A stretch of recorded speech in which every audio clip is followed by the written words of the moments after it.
होने वाला है। आज जो इक्तिसादी सर्वे पेश किया गया वज़ीर ख़ज़ाना की जानिब से, किन किन चीज़ों में आपको बेहतरी नज़र आई और कौन सी चीज़ें डिक्लाइन की जानिब जाती हुई दिखाई दी? तो देखिए कि मुझे बड़ी खुशी है कि हम एक डॉक्यूमेंट आज डिस्कस कर रहे हैं जो पाकिस्तान का रिसर्च बेस्ड पाकिस्तान अथॉरिटीज का दिया हुआ है। पहले तो हम हमेशा डिस्कस करते हैं किसी मल्टीलैटरल ने क्या दिया। ये सर्वे आपको क्या बताता है कि जो स्टेबलाइजेशन है इट्स टेकिंग होल्ड।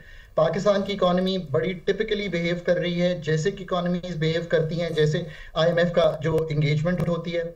एक मैक्रो स्टेबलाइजेशन ने स्ट्रांगली होल्ड टेकअप कर लिया है, जिसका मतलब है अफरात ज़र कम हुई है, खातिर खा कम हुई है, बहरहाल संभल गया है, थोड़ा सा सरप्लस में आ जाएगा। रिजर्व्स का एक बिल्डअप है, रुपया स्टेबल है। इंपोर्ट्स जो हैं बढ़ी हैं बट उतनी नहीं बढ़ी जितनी बगैर स्टेबलाइजेशन के बढ़ सकती थी, और 7% आपकी जो एक्सपोर्ट है वो बढ़ी है। इसके साथ साथ ऑब्वियसली जो कैजुअलिटी होती है हमेशा स्टेबलाइजेशन की, वो होती है ग्रोथ। और ग्रोथ में जो ज्यादा हिट लगी है वो ऑब्वियसली 0.6% सिर्फ ग्रोथ आ रही है एग्री सेक्टर से। और अगर 0.6% आ रही है तो 13.5% नेगेटिव है वीट, कॉटन और मेज। ये एक लम्हा फिक्रिया होना चाहिए, और यही मैं हमेशा कहता हूं कि ये 5-6 दिन पहले आ जाना चाहिए। कल का बजट फ्रेम करना है आपने 4000 अरब के पीएसडीपी से। सो आप सोचिए कि रिसर्च एंड डेवलपमेंट में आपने क्या पैसे डालने हैं in terms of software of agriculture.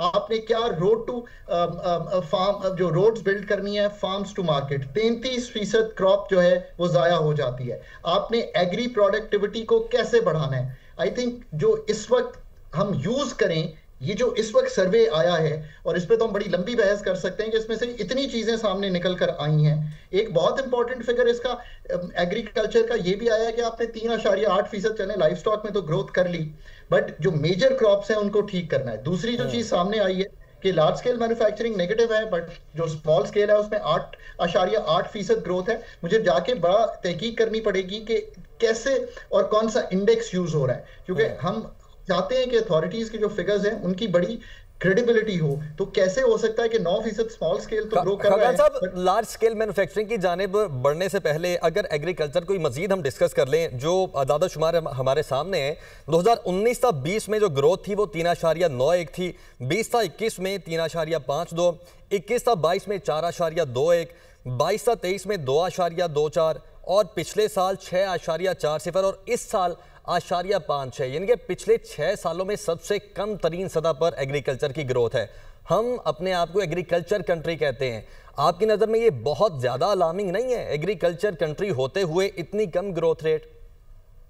देखिए, मैं हमेशा एक मिसाल देता हूं कि मैं टेबल पे था जब हमने आईटी और आईटीईएस में आसानियां पैदा की ताकि जो पैसे मंगवा रहे थे वो अपने पास रख सके, हमने अलाउ किया।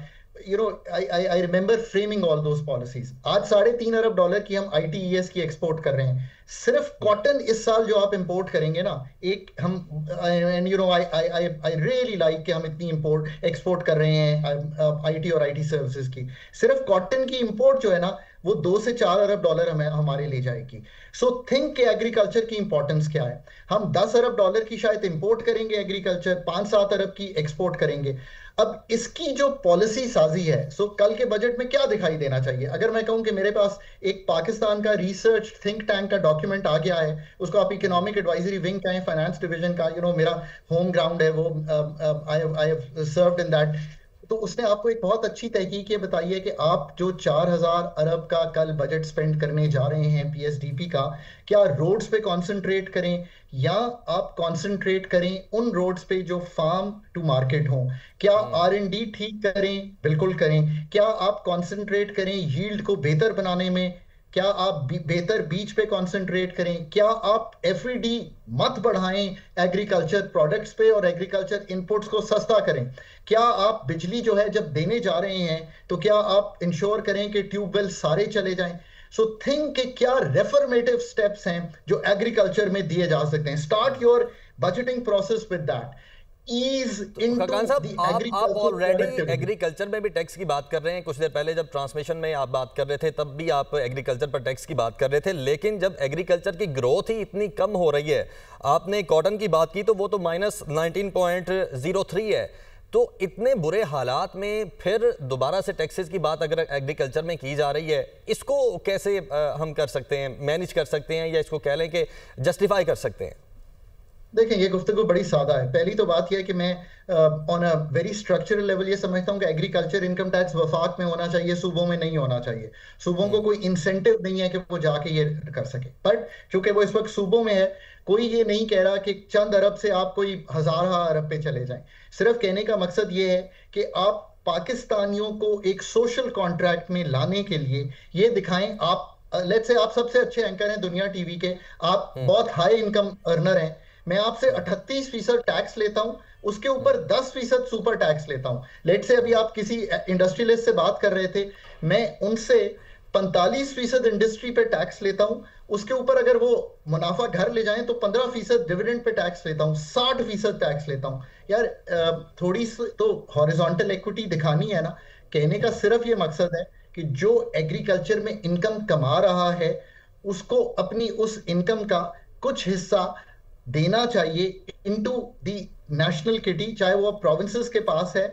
और अगर ये नहीं देंगे तो मसावी टैक्सेशन की तरफ नहीं जाएंगे। इसका ये मतलब नहीं है। ये भी ऐड कर दें कि रीजंस क्या है एग्रीकल्चर की इतनी कम ग्रोथ के, रीजंस आपकी नजर में क्या है? देखिए, मैं तो जरा ना ये सा एनालिसिस करता हूं पाकिस्तान का। मैं ये कि एक चीज महंगी हो गई, एक चीज सस्ती हो गई, मैं इस तरह का एनालिसिस करता नहीं हूं। So here's my micro level पे बात कर लें, आप माइक्रो लेवल पे बात कर लें। जी, मैं हम माइक्रो पे ही करेंगे। पहले तो ये वीट, कॉटन, शुगर, मेज, राइस, 5 ये क्रॉप्स हैं। इसमें जाकर कल बजट में ये बताएं कि पैदावारी सलाहियत पाकिस्तान की क्या है। मैं बताता हूं आपको, 570 kilogram per hectare cotton Pakistan उगाता है, चाइना 2000 और ऑस्ट्रेलिया 2000 किलोग्राम पर हेक्टर से भी ऊपर है। सो पहले तो ये देखें कि अब इसको ठीक कैसे करना है, इंडिया से मवाजना करें। सो आपको समझ आएगी कि प्रॉब्लम क्या है। So very clearly high yields की तरफ जाने के लिए क्या डीरेगुलेशन है जो आपने करना है। Number 1, water management. आपको पता है हम एक वाटर कि इस वक्त इंडिया के साथ एक जंग भी लड़ रहे हैं, तो वाटर मैनेजमेंट और वाटर कोर्सेज को ठीक करने के लिए सूबों ने सड़कों से बढ़ के क्या पीएसडीपी, क्या डेवलपमेंट सामने रखनी है। फिर जो पाकिस्तान में रिसर्च है, यह हुकूमत का काम है, उसको कम से कम 1.5% ऑफ जीडीपी तक लेके जाना है। ये जो 4000 अरब है, इसमें से हम क्या दे सकते हैं। एक्सेस टू क्रेडिट बढ़ा है पिछले साल, इकोनॉमिक सर्वे बता रहा है मुझे, मैं जाके फिगर देखता हूं। उसको आपने कैसे बढ़ाना है ताकि आड़ती की जो हेजेमनी है वहां से फार्मर को निकालकर स्टेट बैंक के जो एक्सेस टू क्रेडिट है उसमें लाया जा सके। फिर जो एक्सटेंशन सर्विसेज है पाकिस्तान में, उसके लिए आपको हेल्प करनी पड़ेगी इन्हीं लोगों की। और अगर आप वाकई काम करना चाहते हैं, जो कि मुश्किल है, वो ये है कि आप कल के बजट में ये दिखाइए कि आप क्रॉपिंग पैटर्न की तब्दीली पर क्या कर सकते हैं। ये रियल रिसर्च मांगता है। और जो मैंने पहले भी गुजारिश की कि जो पोस्ट हार्वेस्ट मैनेजमेंट है ना, वहां 10 से 33% क्रॉप जाया हो रही है, उसके बारे में आप क्या कर सकते हैं। देखें, ये एक ऐसी इस वक्त सिचुएशन है कि इसको करने से ना सिर्फ सोशल कॉन्ट्रैक्ट बेहतर होगा, पर जो पाकिस्तान की पैदावारी सलाहियत है उसमें एक डेंट लगेगा। बट जो कल का बजट है उसमें और चीजें आप बहुत सीख सकते हैं इसी इकोनॉमिक सर्वे से। लार्ज स्केल मैन्युफैक्चरिंग अगर स्लो है तो वो क्यों है। मैं एक चीज सोच रहा था अभी कि क्यों स्मॉल स्केल जो है उसकी ग्रोथ तो दिखाई दे रही है। इसकी एक वजह ये भी हो सकती है, स्मॉल स्केल जो है ना वो लार्जली इनफॉर्मल है पाकिस्तान में। ऐसा हो सकता है क्योंकि वो टैक्स के निजाम में नहीं है, और मेरा जो मैन्युफैक्चरिंग है वो 45% टैक्स के निजाम में है। तो मैं कल उम्मीद करता हूं कि जो सुपर टैक्स है उसकी एक राह दी जाएगी। जो दूसरी चीज है, नेशनल टैरिफ कमीशन का जो काम है, और पाकिस्तानियों ने अगर कोई काम किया, अभी तो हम बहुत फॉरेन एडवाइस भी उस पर ले रहे हैं। आई रियली होप कि जो स्लैब्स हैं, जो एसीडीज हैं, जो आरडीज हैं, ये आपको इकोनॉमिक सर्वे से सीख रहे हैं हम आज, तो उसको हम कम होता हुआ देखेंगे।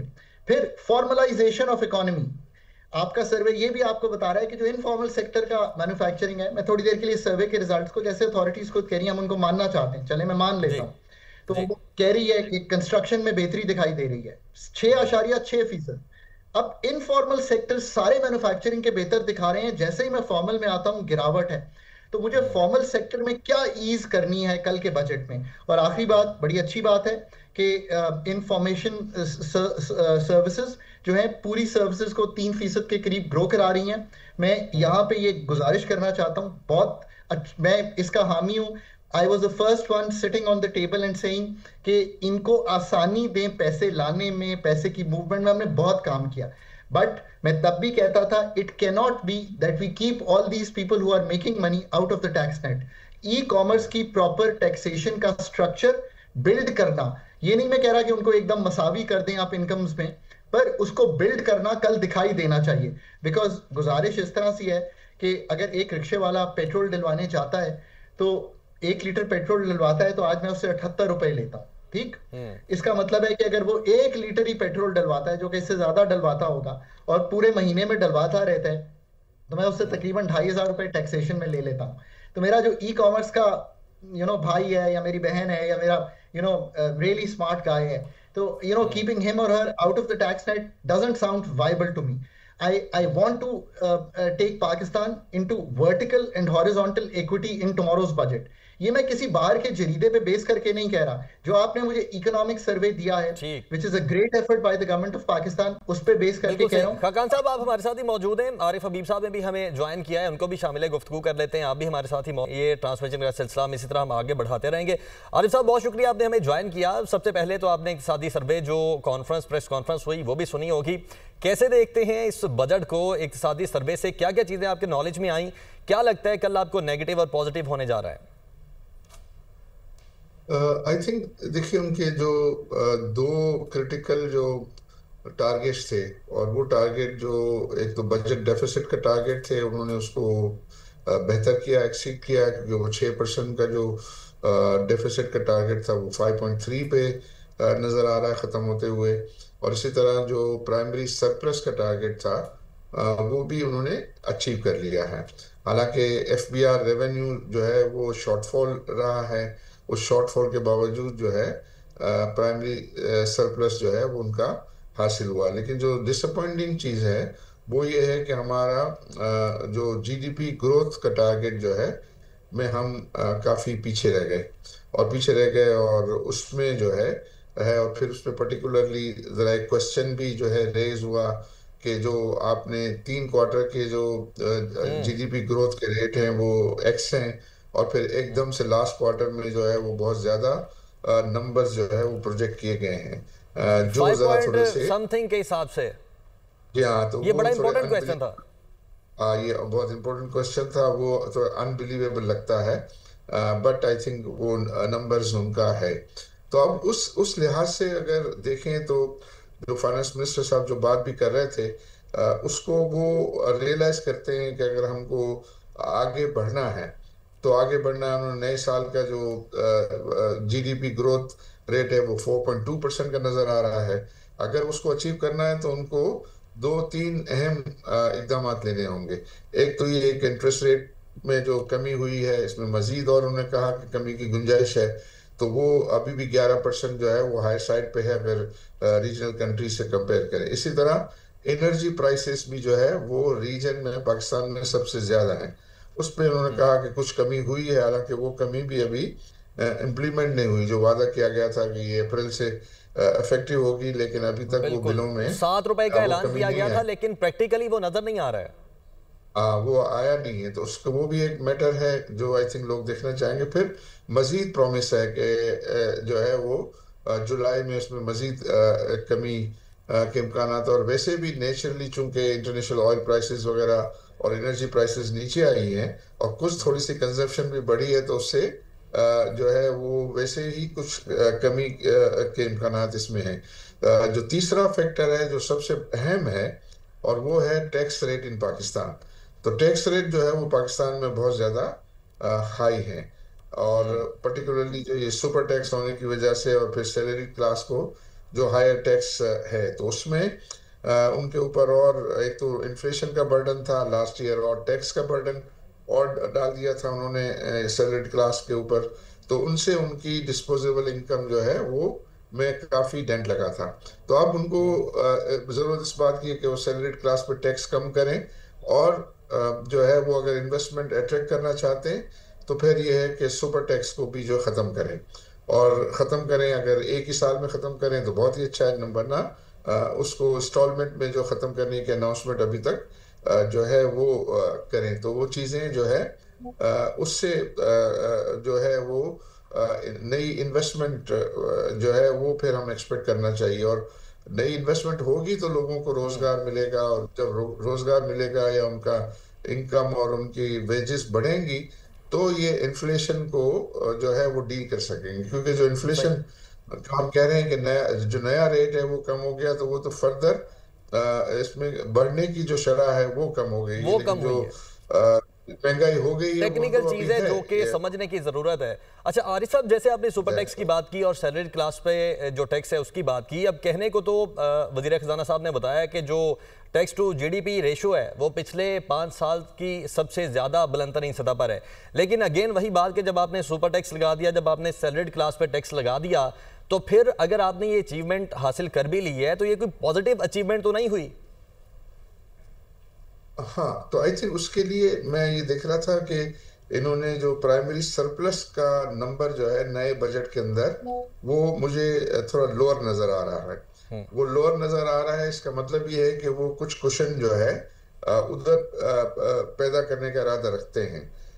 और वो पैदा रखने, तो आई थिंक मुझे लग रहा है कि सैलरी क्लास पे टैक्स तो डेफिनेटली कम होगा, और मुमकिन है कि सुपर टैक्स पे भी कमी। उनका जो बॉडी लैंग्वेज था वो भी जरा पॉजिटिव नजर आ रहा है, पर्टिकुलरली जो कल के बजट के लिहाज से।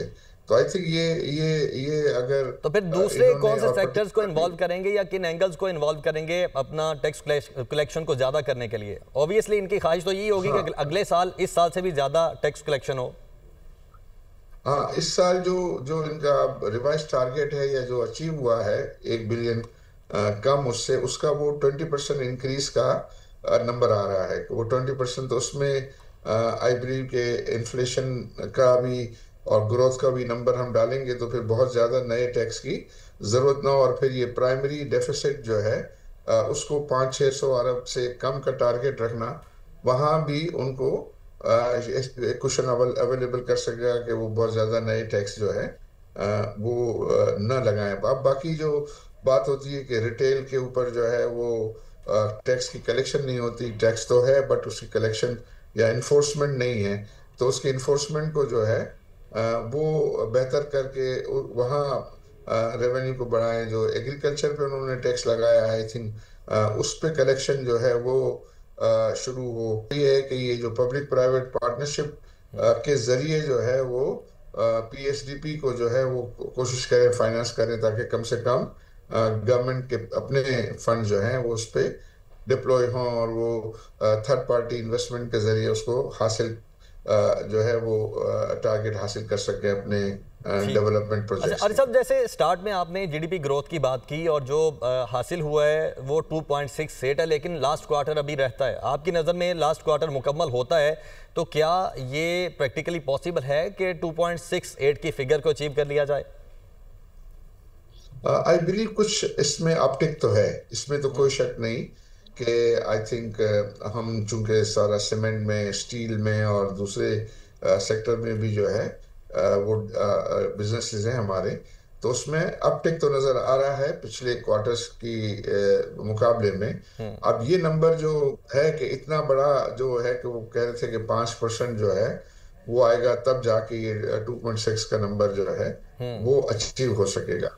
तो उसमें आई थिंक फिर सर्विसेज की भी जो है वो है सेक्टर आ सकता है, और दूसरे सेक्टर्स भी जो है वो है, जिसमें एग्रीकल्चर भी है। तो जो उसका एक बेसिस तो डेफिनेटली होगा, बट चैलेंजिंग लगता है। एग्रीकल्चर की आपने बात की तो जो सबसे ज़्यादा इफेक्ट लगता है वो एग्रीकल्चर सेक्टर को लगता है। बीइंग अ एग्रीकल्चर कंट्री जो ग्रोथ है वो 0.56 की ग्रोथ है, जबकि हदफ 2 का हदफ रखा गया था। इसको आप कैसे देखते हैं? क्या रीजंस आपकी नज़र में है एग्रीकल्चर सेक्टर की इतना कम ग्रोथ करने की? आई थिंक मुझे जो नजर आता है, एक तो सबसे पहले ये हुआ है कि जरा जो फार्मर्स इकोनॉमिक्स हैं वो बुरी तरह अफेक्ट हुई है, पर्टिकुलरली जो ये वीट की प्राइस जो है में कमी की वजह से, और उस कमी की वजह से उनको काफी फार्मर्स को जो है वो लॉसेस हुए, तो उनके पास फिर नई इन्वेस्टमेंट करने के जो है वो स्पेस कम बचा, और उसका नतीजा ये निकला है कि उसकी वो खातिर ख्वाह ग्रोथ जो है वो नहीं हासिल हो सकी है।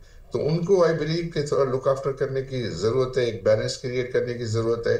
आई थिंक उसमें कोई बुरी बात नहीं है कि वो मार्केट बेस्ड जो है वो उनकी प्राइसिंग हो, लेकिन इतने सालों से वो ये चल रहा था या वो प्रॉमिस उनसे किया गया था, वो प्रॉमिस फुलफिल नहीं हुआ पिछले साल के से ही, तो वो आई थिंक आज पेश किया गया है और उसमें कुछ शोबे ऐसे हैं जिसमें हमने बेहतर परफॉर्म किया है और कुछ शोबे ऐसे हैं जिसमें हम अचीव नहीं कर सके जो हमारे टारगेट से। इसी पर बात करने के लिए हमें ज्वाइन किया है आबिद सुलहरी साहब ने, माहिर मईशत हैं। Thank you so much for your time sir. सब काफ़ी बात हो चुकी है इसके ऊपर कि हम अपने अहदाफ जिस तरह से अचीव नहीं कर सके। एक सवाल जो मैं आपसे करना चाहूँगी, वज़ीर ख़जाना ने फिस्कल डिसिप्लिन के बारे में बड़ी बात की कि हमें डिसिप्लिन लेकर आना है ताकि हम अपने जो अहदाफ अब मुकर्रर करें उसको अचीव कर सके। तो फिस्कल डिसिप्लिन तो गवर्नमेंट ने ही लेके आना होता है। आपने देखा कि इसमें कोई रोड मैप या गवर्नमेंट का कोई रोड मैप आ सकता है इससे मुतालिक? क्या आपका एनालिसिस होगा इसमें? आपको बताएं कि इकोनॉमिक सर्वे से मुतालिक हम बात कर रहे हैं जो आज गवर्नमेंट की जानिब से पेश किया गया है। चीदा चीदा निकात उसके कुछ यूँ हैं कि कुछ शोबे ऐसे हैं जिसमें अपने जो अहदाफ मुकर्रर किए थे गवर्नमेंट ने वो अचीव किए हैं और कुछ शोबे ऐसे हैं जिसमें हम अपने अहदाफ अचीव नहीं कर सके। मल्टीपल उसकी रीज़न्स हैं और अगर हम बात करें जिसमें हमने अचीव किया है तो वो पॉलिसी रेट है 22% से कम होकर 11% हुआ है और मुख्तलिफ शोबे जो हैं ख़ास तौर पे एक्सपोर्ट से मुतालिक भी हमने जो है वो कारकर्दगी बेहतर दिखाई है। शमसुल इस्लाम साहब माहिर मईशत हैं, हमें ज्वाइन कर चुके हैं, इस पर बात करेंगे उनसे। Thank you so much for your time sir. Sir आज जो इकनॉमिक सर्वे यकीनन आपने भी देखा होगा, कुछ अहदाफ हम अचीव अपने नहीं कर सके और फिस्कल डिसिप्लिन की बात बार बार आज की गई, ख़ास तौर पे वज़ीर ख़जाना की जानिब से।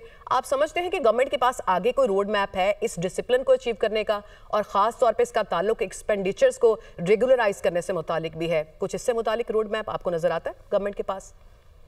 देखिए जी, पाकिस्तान गवर्नमेंट के पास प्रॉब्लम जो कमी है वो ये है कि जो वो एक्ट भी बना कर आपके लिए डेट की रिस्पॉन्सिबिलिटी के लिए उसके ऊपर उन्होंने काम नहीं किया, बल्कि और उसको आसान और लीनियंट करते गए, उसको डायलूट करते गए और हुकूमत के जो एक्सपेंडिचर्स हैं वो अभी तक कंट्रोलेबल ही नहीं है। सबसे ज्यादा एक्सपेंडिचर्स बढ़ रहे हैं। आप देखें अगर 10 सालों के अंदर तो पाकिस्तान का जो टैक्स कलेक्शन है वो कई गुना इजाफा हो चुका है, लेकिन अखराजात भी बढ़ते जा रहे हैं। जब आपके अखराजात ज्यादा होंगे, आमदनी कम होगी, सही। गालिबन हमारा राब्ता मुनक़ता हुआ है, लेकिन इस वक्त अपने नाज़रीन को और उसकी वजह से ये बताएं आबिद सुलहरी साहब, आपको सुनने में हमें थोड़ा सा मसला हो रहा है। शमसुल इस्लाम साहब, आपको सुनने में थोड़ा मसला हो रहा है। We will try to fix that issue. Meanwhile अपने नाजरीन को हम ये बताएं कि 2023 में महंगाई 29% क्रॉस कर गई थी, इस वक्त 4.6% पर है। ये वज़ीर ख़जाना की जानिब से बताया गया है जब उन्होंने आज इक़्तिसादी जायज़ा रिपोर्ट पेश की। बहुत से शोबों से मुतालिक उन्होंने अदाद शुमार शेयर किए और उसमें कुछ ऐसे शोबे हैं जिसमें गवर्नमेंट ने अपने अहदाफ को अचीव किया है उनके मुताबिक, और कुछ शोबे ऐसे हैं जिसमें हम अपने अहदाफ अचीव नहीं कर सके। पॉलिसी रेट कम होने से मुतालिक हमने अचीव किया है, 22% था, कम होकर 11% पर आया है।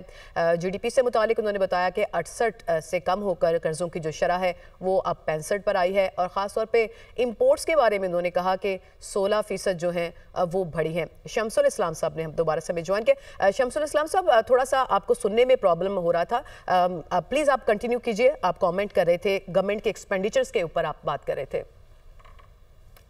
जी देखिए जी, गवर्नमेंट एक्सपेंडिचर्स को कम करने के लिए सीरियस नजर नहीं आ रही। हमने देखा कई सालों से पाकिस्तान ने इसके ऊपर एक एक्ट भी बनाया हुआ था कि हम अपनी जो एक्सपेंडिचर्स हैं, अपने जो डेट की लिमिट्स हैं, उन सबको कंट्रोल में रखेंगे, लेकिन नहीं हुआ। हमने देखा कि ऑस्टेरिटी मेजर का बहुत बार हुकूमत ने ऐलान किया लेकिन उसके ऊपर भी नहीं हुआ। राइट साइजिंग की बात की गई हालिया दिनों में, लेकिन उस पर भी कुछ नहीं हुआ। असल प्रॉब्लम यह है कि जब फेडरल हुकूमत का जो साइज है वो बहुत बड़ा होगा, 43 अगर मिनिस्ट्रीज होंगी, डिविजन्स का आप देखें लातादाद नंबर्स हैं, अथॉरिटीज अभी रिसेंटली और बहुत ज्यादा बना दी गई हैं। इसका मतलब है कि आप एक्सपेंडिचर्स को और बढ़ा रहे हो। अगर मैं आपको कस्टम्स की मिसाल दूं तो वहां पे आप नंबर्स ऑफ डीजीज का इजाफा ही होता चला जा रहा है।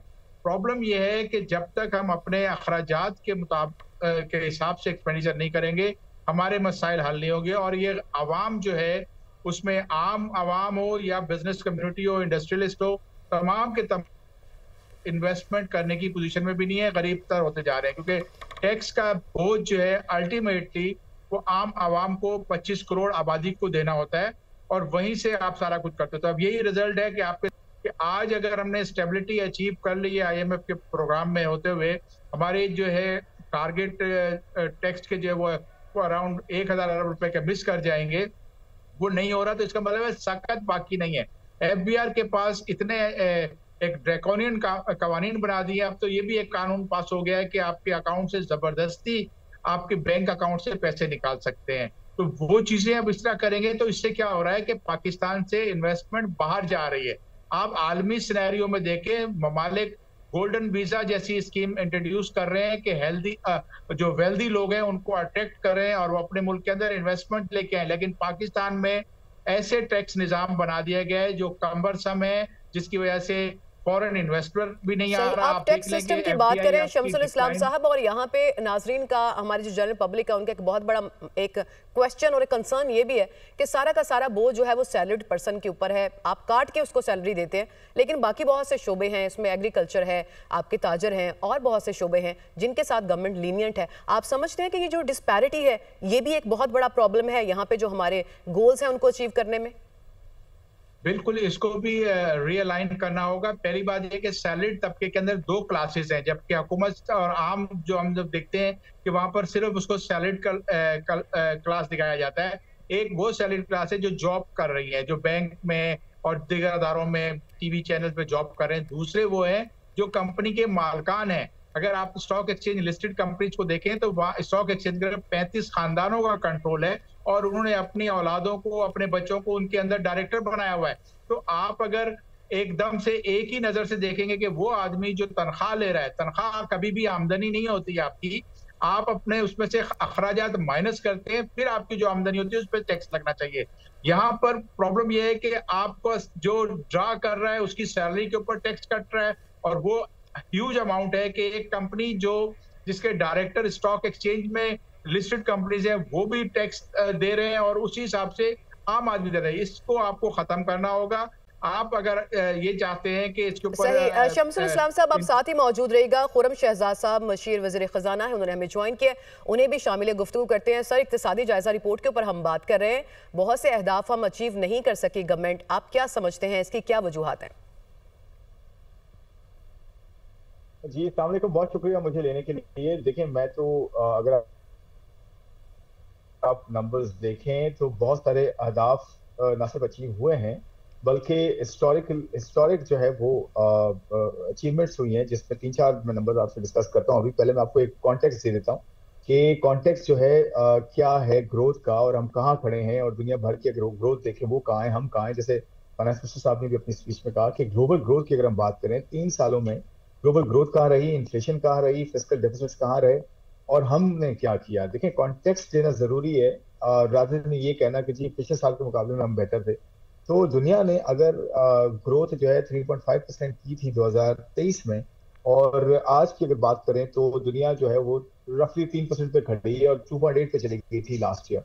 और अगर आप हमारी बात करें तो हम -2 पे थे, ये 2023 की हम बात करें -2 यानी कि 0.2%, जो थी 20 बेसिस पॉइंट नेगेटिव ग्रोथ थी हमारी। और लास्ट ईयर अगर आप बात करें 24 की तो 2.5% की ग्रोथ की हमने, और रियल जीडीपी की आज की बात करें तो 2.7% की ग्रोथ जो है वो नंबर आया है, जो कि इस पूरे साल का नंबर है एस्टिमेटेड। तो इसके साथ साथ अगर आप ये देखें कि महंगाई की शरह कहाँ रही, हमारी महंगाई की शरह जो प्रोजेक्ट की गई थी वो 7, इनफैक्ट जो स्टेट बैंक के नंबर थे आई थिंक 9 से 11% या 12% के पास थे। तो मैं पूरे साल की महंगाई की शरह प्रोजेक्ट की गई थी। आपने भी बात की ना जी टारगेट्स अचीव नहीं हुए, मैं बता रहा हूँ कि टारगेट्स को किस तरह से आउट परफॉर्म किया इनफैक्ट। तो आज जो महंगाई की शरह पे खड़े हैं वो 4.5-5% पे खड़े हैं, जो कि 12% की हमने प्रोजेक्ट की थी और हमने अचीव क्या किया। और इसमें एक नंबर ऐसा है जो कि हिस्ट्री में आपका लोएस्ट है, वो मार्च का नंबर है 0.3%, और वो भी रमजान के महीने में जब आपके यहाँ बहुत ज्यादा महंगाई फूड इन्फ्लेशन होती है। तो ये 23 के मुकाबले में आज जब आप खड़े हैं, इनफैक्ट 24 के मुकाबले में भी 24 में भी आपकी 23% की ग्रोथ थी इन्फ्लेशन में, और आज आपके पास 4.5% पे। तो देखिए, महंगाई जो एक आम आदमी को इम्पैक्ट करती है उसमें बहुत ज्यादा ठहराव आना, ना सिर्फ ठहराव आना बल्कि उसकी फूड इन्फ्लेशन के अंदर नेगेटिव भी होना है। खुर्रम शहजाद साहब, एक कंसर्न शो किया जा रहा था आज जब इक्तिसादी जायजा रिपोर्ट पेश की जा रही थी, तो वहां पे जो सहाफी थे उन्होंने भी ये क्वेश्चन रेज किया कि कुछ ऐसे शोबे जिससे हम आसानी के साथ अंडरस्टैंड कर सकते हैं, पॉवर्टी है, अनएम्प्लॉयमेंट है, उसके दादोशुमार इसमें शामिल नहीं किए गए कि कितना शरह कम हुई है या बढ़ी। आप समझते हैं कि ये पॉइंट तिश्ना रहा, इन चीजों को शामिल होना चाहिए था इसमें? नहीं जी, देखिए मैं तो ये बात कर रहा हूँ, जो इकोनॉमिक सर्वे जो रिलीज हुआ है उसमें आप देखें तो आपको नंबर्स बिल्कुल मिलेंगे, और इसके साथ साथ बिल्कुल ये सब चीजें तो इनकॉर्पोरेट होती हैं, ऐसा नहीं है नहीं हो, इसमें पॉपुलेशन की होती है। Why that areas were missing? My question is, देखें स्पीच में नहीं किया ना, स्पीच में तो अब एक एक चीज तो नहीं हो सकती, वरना पूरा दिन लगता है आपको बताया। आप अगर इकोनॉमिक सर्वे वेबसाइट पे मौजूद है, आप उठाएं, हाईलाइट्स देख लें, आपको सारे नंबर्स मिलेंगे। मैं ये कहना चाह रहा हूँ कि ये गवर्नमेंट ऑफ पाकिस्तान या मिनिस्ट्री ऑफ फाइनेंस ये नहीं कह रही कि जी सब अच्छा है।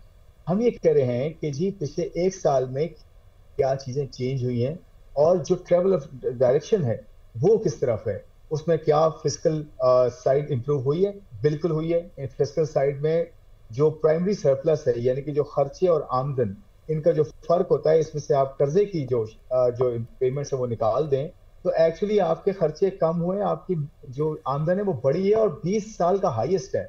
और इसी दौरान जो फिस्कल डेफिसिट है वो भी लास्ट ईयर के मुकाबले में ऑलमोस्ट आधा है। तो देखें, खर्चों को कंट्रोल करना, टैक्सेस की शरह, टैक्सेस की जो कलेक्शन उसमें इंप्रूवमेंट, और सबसे बड़ी बात ये कि ये क्या थर्ड पार्टी वैलिडेशन है, वर्ल्ड बैंक क्या कह रहा है, IMF क्या कह रहा है, फिच रेटिंग क्या कह रही है, मूडीज क्या कह रहे हैं, या आपके इंडिपेंडेंट सर्विस क्या कह रहे हैं, ये सब अगर आपकी बात कर रहे हैं कि जी हाँ बिल्कुल बेहतरी हुई है, तो ये तो हमें माननी पड़ेगी। अब यहाँ से आगे क्या जाना है ये बड़ा इंपॉर्टेंट है कि क्या स्टेबिलिटी को देखिए, ये मीन्स टू एन एंड नहीं है, ये एक्चुअली जो है exactly means to an end है, बट ये फाइनल जो है डेस्टिनेशन नहीं है स्टेबलाइजेशन जो है। सही, बिल्कुल। अभी तो बहुत सफर बाकी है। खुर्रम साहब, आपने बड़ी जबरदस्त बात की है कि सारे सर्वेस क्या कहते हैं, दुनिया क्या कहती है, बिल्कुल जबरदस्त बात है। ऑब्वियसली हमारे पास किसी चीज को मैयर करने का मैकेनिज्म तो यही है, लेकिन एक नब्ज अवाम की भी है, वो भी कुछ कहते हैं। वो ये कहते हैं कि दादोशुमार तो हमें बड़ी रोजी पिक्चर दिखाई जाती है, लेकिन हमारी लाइफ पे कोई इम्पैक्ट नहीं है। खास तौर पे टैक्सेस की बात करें तो लोग ये कहते हैं कि सैलरीड पर्सन जो है उसकी आपने चीखें निकलवा दी हैं, लेकिन बहुत से ऐसे शोबे जहां पे आप इसके ऊपर काम ही नहीं करते, उनके लिए गवर्नमेंट बड़ी लीनियंट है। आप समझते हैं कि इस मसले को भी एड्रेस करना चाहिए, और जो बजट है आने वाला कल का, उसमें इस इश्यू को टेकअप किया गया होगा, इसका कोई हल होगा? मैं बड़े मौजूदा तरीके से गुजारिश करता हूं कि एक दिन रुक जाइए,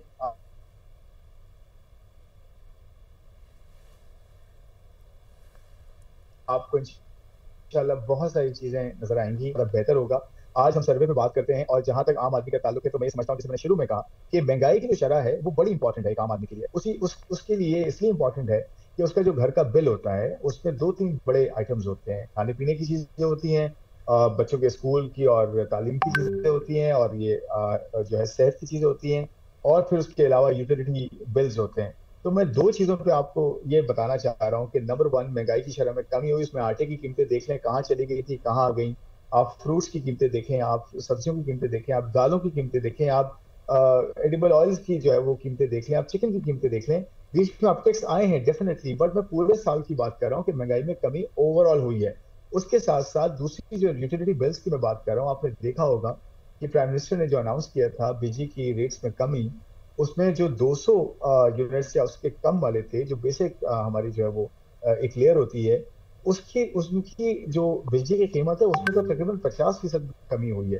तो देखें, बिल जो पूरे घर का होता है उसमें ऑन एवरेज कमी नजर आई है पैक्स के हिसाब से। ऑन ग्राउंड अगर आप देखें, मैं आटे की कीमत की बात करता हूँ, 2800 रुपए का अगर जो है उसका एक चली गई थी कीमत, तो वो अब 1700 रुपए भी आई है। तो देखिए, बात ये है कि फैक्ट्स की हम बात कर रहे हैं, ये आपके सामने है, लेकिन मैं फिर वही कहूंगा कि हमने आगे बढ़ना है। इसको ये फाइनल डेस्टिनेशन नहीं है, इसके ऊपर आगे बढ़ना है वो इंशाल्लाह। बिल्कुल खुर्रम साहब, आगे तो बढ़ना है, लेकिन पीछे हमने क्या किया पूरा साल, उसका ओवरव्यू भी तो हमने लेना है। अभी आप बात कर रहे थे सब्जियों फलों की, तो एग्रीकल्चर जो हमारे घर की बात है, गो के वज़ीर ख़जाना की जानिब से कहा गया कि एक्सपोर्ट बढ़ी है, एग्रीकल्चर से मुतालिक भी उन्होंने बड़ी अच्छी बातें की, लेकिन अगर इसके अंदर दादोशुमार को हम देखें तो हमारी तो ग्रोथ एग्रीकल्चर में भी इस दफ़ा ठीक नहीं है। इसकी क्या रीजंस हैं? जी बिल्कुल सही कह रही हैं आप। जो 4-5 बड़ी हमारी मेजर क्रॉप्स हैं उसमें 3-4 रीजंस हैं, और ये वेल नोन रीजंस हैं, जिसमें ड्राई स्पेल बहुत ज्यादा चला, बारिशें बहुत कम हुई, फिर उसके अलावा जो है आपके यहाँ इंटरनेशनल मार्केट्स में कीमतें कम होती हैं, कॉटन में बहुत ज़्यादा कमी हुई है। आपके यहाँ जो है वीट के नंबर्स आप देखें, वीट में बहुत ज़्यादा कमी तो नहीं है, बट वीट के अंदर भी आपके यहाँ उस तरह से प्रोडक्शन नहीं हो, लेकिन अब आपको जो है वो नजर आएगा इंशाल्लाह। आने वाला जो सीजन होगा वीट का, जो अक्टूबर के बाद होगा, उसमें आपको जो है बेहतरी नजर आएगी।